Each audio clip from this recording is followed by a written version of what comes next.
ಲಚ್ಚಿ ಕೈಯಲ್ಲಾಗಿರುವ ಪುಟ್ಟ ಗಾಯವನ್ನು ಕಂಡು ಕಿಡಿಗೇಡಿಗಳ ವಿರುದ್ಧ ರೊಚ್ಚಿಗೆದ್ದ ಡುಮ್ಮಾಸರ್ ಅಮೃತಧಾರೆ. ಗೌತಮ್ ಮತ್ತು ಸೃಜನ್ ಸೇರಿಕೊಂಡು ಲಚ್ಚಿ ಇರೋ ಜಾಗನ ಟ್ರ್ಯಾಪ್ ಮಾಡಿರ್ತಾರೆ ಒಂದು ಕಡೆ. ಇನ್ನೊಂದು ಕಡೆ ದುಡ್ಡು ರೆಡಿ ಇದೆ ಅಂತ ದುಡ್ಡನ್ನು ಕೂಡ ಎಲ್ಲ ತೊಗೊಂಡು ಹೋಗಿ ಗೌತಮ್ ಆ ಕಿಡಿಗೇಡಿ ಜಯದೇವ್ಗೆ ಕಾಲ್ ಮಾಡಿಬಿಟ್ಟು ದುಡ್ಡನ್ನು ಅಲ್ಲಿಟ್ಬಿಟ್ಟು ಲಚ್ಚಿನ ಸೇಫಾಗಿ ಈಗ ಮನೆಗೆ ಕರ್ಕೊಂಬಂದಿದ್ದಾರೆ. ಲಚ್ಚಿ ಅಲ್ಲಿ ಹೇಗೆ ಕೂಡಾಕಿರ್ತಾರೋ ಕಿಡ್ನ್ಯಾಪ್ ಮಾಡಿದಾಗ ಕಣ್ಣಿಗೆ ಬಟ್ಟೆ ಕಟ್ಟಿ ಕಿವಿಗೆ ಹೆಡ್ಫೋನ್ಸ್ ಹಾಕಿರ್ತಾರೆ. ಆಗ ಅವಳಿಗೇನು ಕಾಣ್ತಾ ಇರೋದಿಲ್ಲ, ಕೇಳ್ತಾ ಇರೋದಿಲ್ಲ. ಯಾಕಂದರೆ ಜಯದೇವ್ ಒರಿಜಿನಲ್ ವಾಯ್ಸು ಮತ್ತು ಶಕುಂತಲಾನ ನೋಡಬಾರ್ದು, ಅವ್ರು ಮಾತಾಡೋದನ್ನ ಕೇಳಿಸ್ಕೋಬಾರ್ದು ಅಂತ ಆ ಕೆಲಸ ಮಾಡಿರ್ತಾರೆ. ಆದರೆ ಲಚ್ಚಿ ಜಾಣೆ, ಅವಳು ಕಣ್ಣಿಗೆ ಬಟ್ಟೆ ಕಟ್ಟಿದ್ರು ಸಣ್ಣ ಸಂಧಿ ಜಾಗದಿಂದ ಅಲ್ಲೊಂದು ಲೇಡಿ ಬಂದಿದ್ದನ್ನ ನೋಡಿರ್ತಾಳೆ. ಅದನ್ನು ಆ ಕಾಲು, ಆ ಸೀರೆ, ಆ ನೇಲ್ ಪಾಲಿಶು, ಸ್ಲಿಪ್ಪರ್ ಎಲ್ಲ ಅವಳಿಗೆ ಕಣ್ಣಲ್ಲಿ ಹಚ್ಚಾಗ್ದಾಗಿರುತ್ತೆ. ಈಗ ಮನೆಗೆ ಕರ್ಕೊಂಬಂದಿದ್ದಾರೆ. ಮನೆಯಲ್ಲಿ ಲಚ್ಚಿಗೇನು ತೊಂದರೆ ಆಗಿಲ್ಲ ಅಲ್ವಾ ಅಂತ ಎಲ್ಲರೂ ಚೆಕ್ ಮಾಡಿ ನೋಡ್ತಾ ಇದ್ದಾರೆ.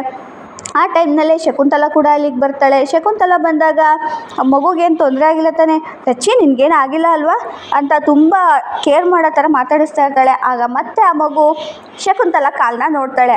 ಆಗ ಅವಳಿಗೆ ಕನ್ಫರ್ಮ್ ಆಗುತ್ತೆ ಈ ಲೇಡಿ ಮತ್ತು ಅಲ್ಲಿದ್ದಿದ್ದ ಲೇಡಿ ಇಬ್ಬರು ಒಂದೇ ಅಂತ. ಮಾಮ ನಾನು ಅಲ್ಲಿ ಹೋಗಿದ್ದ ಜಾಗದಲ್ಲಿ, ಕಿಡ್ನಾಪ್ ಮಾಡಿದ ಜಾಗದಲ್ಲಿ ಒಬ್ಬರು ಹೆಂಗಸು ಕೂಡ ಇದ್ದರು ಮಾಮ ಅಂತ ಹೇಳ್ತಾಳೆ. ಇನ್ನೇನು ಸಿಗಾಕೋಬೇಕು ಆ ಟೈಮ್. ಅಷ್ಟರಲ್ಲಿ ಲಚ್ಚಿ ಬಾಯಿ ಬಿಡೋ ಅಷ್ಟರಲ್ಲಿ ಲಚ್ಚಿ ಕೈಯಲ್ಲಿರೋ ಗಾಯನ ಗೌತಮ್ ಗಮನಿಸ್ತಾನೆ.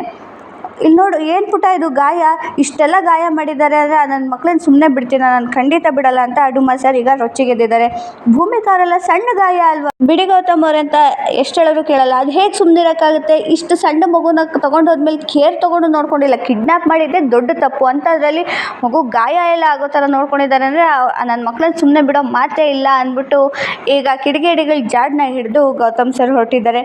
ಈಗ ಆ ಕಿಡಿಗೇಡಿಗಳ ಜಾಡ್ ಹಿಡಿದಿರೋ ಗೌತಮ್ಗೆ ಲಚ್ಚಿ ಕೂಡ ಸತ್ಯ ಬಾಯ್ಬಿಡ್ತಾ ಇದ್ದಾಳೆ. ಇನ್ನೇನು ಚೂರಿನ ಸತ್ಯ ಭೂಮಿಕಾ ಹತ್ರನೇ ಅವಳು ಹೇಳೋದು, ಜೀವವಾಹಿನಿ ರಿಲೀಸ್ ಮಾಡಿರೋ ಪ್ರಕಾರ. ಒಟ್ಟಿನಲ್ಲಿ ಮೈಕಿನ್ ಕಿಡಿಗೇಡಿ ಮತ್ತು ಕಿಡ್ನ್ಯಾಪರ್ ಇಬ್ಬರು ಕೂಡ ಜಯದೇವ್ ಅನ್ನೋ ಸತ್ಯ ಆದಷ್ಟು ಬೇಗ ಆಚೆ ಬರುತ್ತೆ. ಶಕುಂತಲಾ ಸೇಫ್ ಆಗ್ತಾಳೆ. ಇದಿಷ್ಟು ಜೀವವಾಹಿನಿ ರಿಲೀಸ್ ಮಾಡಿದ ಪ್ರೋಮೋ. ನೆಕ್ಸ್ಟ್ ವಿಡಿಯೋದಲ್ಲಿ ಮತ್ತೆ ಸಿಗೋಣ. ಅಲ್ಲಿವರೆಗೂ ಬೈ.